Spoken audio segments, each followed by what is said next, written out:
देखिए multimeter as a voltmeter बनाने के लिए हमने क्या किया, गैल्वेनोमीटर के सीरीज में एक रेजिस्टेंस ले लिया, ठीक है, और ये रीडिंग कितना पड़ रहा है, V वोल्ट पड़ रहा है, ठीक है।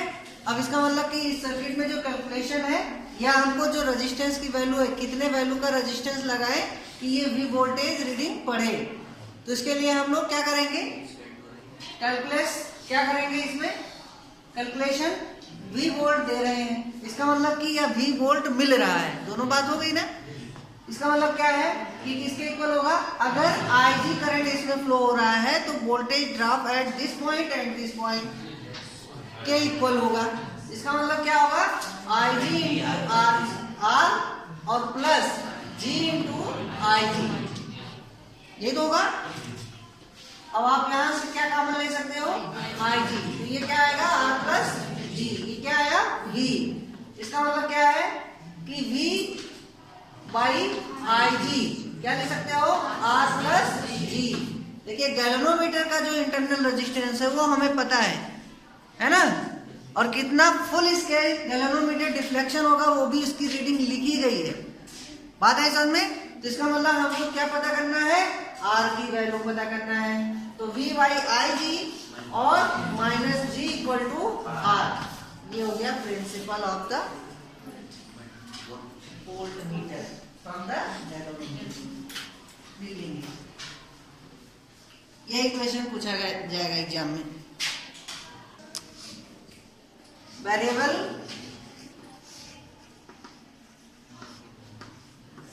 डीसी वोल्टेज,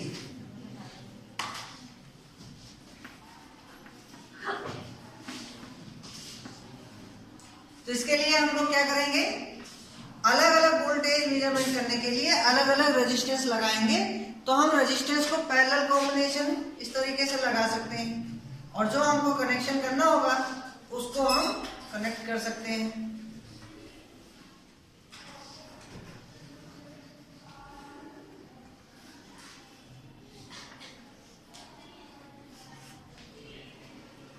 और यहाँ हम एक स्विचिंग व्यवस्था कर देते हैं, और यहाँ गैल्वेनोमीटर लगा देते हैं और ये कनेक्ट कर देते हैं।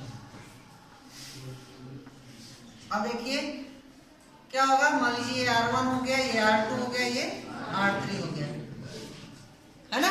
तो वेरिएबल रेजिस्टेंस को हम कनेक्ट करके, कहने का मतलब अगर इसको करेंगे तो केवल इससे होकर के फ्लो होगा करंट, अगर इसको करेंगे तो इससे होकर के फ्लो करेगा, इसको करेंगे तो इससे होकर के फ्लो करेगा।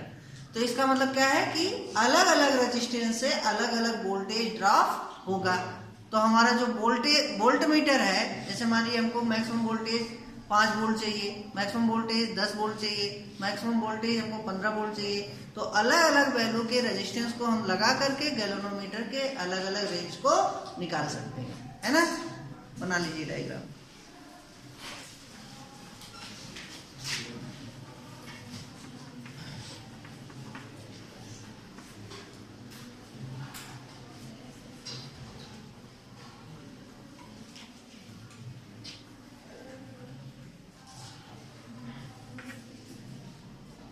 केवल डायग्राम बनाना है, बाकी प्रिंसिपल जो मैथमेटिकल फार्मूला है वो वही रहेगा।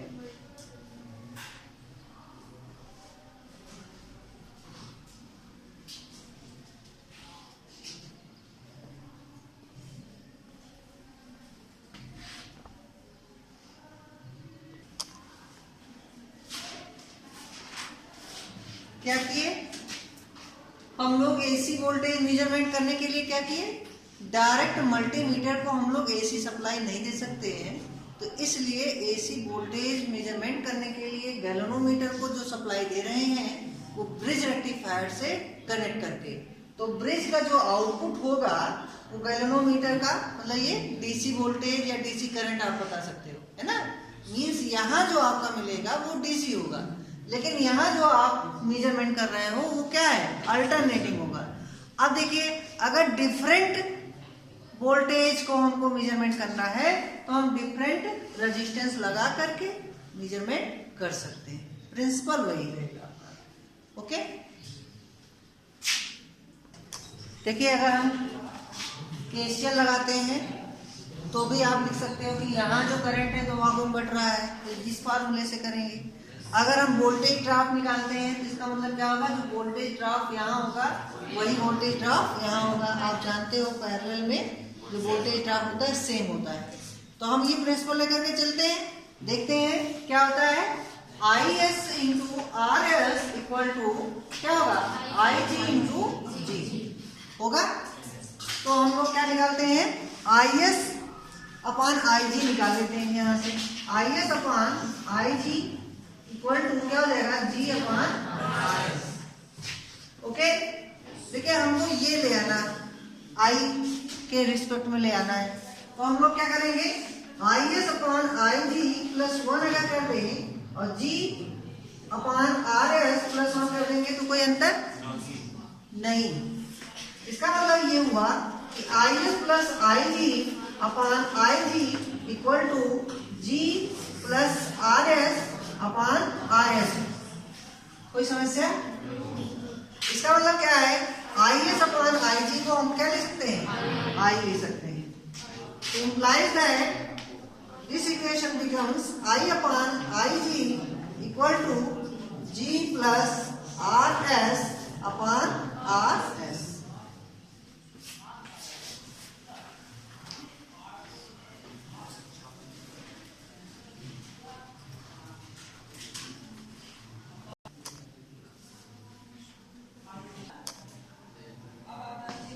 क्या किए हैं, इसमें भी अलग अलग रेंज के रेजिस्टेंस को लगा दिए हैं, तो वो अलग अलग करंट को मेजर करेगा, है ना। यहाँ हम क्या कर दिए हैं, एक स्विच लगा दिए हैं, जो रेंज हमको चाहिए उस स्विच का वो वैल्यू यहाँ से हम कनेक्ट कर देंगे। मान लीजिए I1 करंट चाहिए तो स्विच S को I1 मीन्स R1 के थ्रू हम कनेक्ट कर देंगे। अगर हमको I2 करंट चाहिए तो स्विच S को हम I2 से कनेक्ट कर देंगे। अगर I3 चाहिए तो स्विच S को I3 से कनेक्ट कर देंगे। तो अलग अलग रेंज की करंट हमको मिल जाएगी।